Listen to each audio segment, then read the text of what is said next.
श्री स्वामी समर्थ. नमस्कार मंडळी. स्वामी भक्त या यूट्यूब चॅनलवर तुमचं सहर्ष मनापासून स्वागत करत आहे. 11 माळी जप का? श्री स्वामी समर्थ म्हणतात, नामस्मरण हीच सर्वात मोठी सेवा आहे. नामस्मरण का करायचं, याचा फायदा काय आहे आणि कशामुळे करायचे? नाम हे आकाशापेक्षाही खूप मोठे असते. नामस्मरण केल्याने आपण मागच्या जन्मीचे जे पाप आपल्याकडून नकळत घडलेले असतील त्यातून आपल्याला मुक्तता मिळते.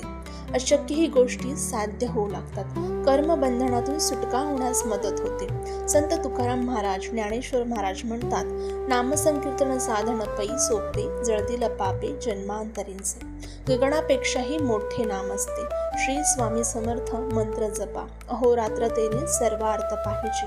पहिली माळ ही आपल्या गुरूंसाठी असते. दुसरी आणि तिसरी माळ ही आपल्या माता व पितांसाठी असते. चौथी माळ ही पितरांसाठी असते. पाचवी माळ काम, सहावी माळ क्रोध, सातवी माळ मोह, आठवी माळ लोभ, नववी माळ मत्स्य, 10वी माळ अहंकार आणि 11वी माळ ही फक्त आणि फक्त आपल्या स्वतःसाठी असते.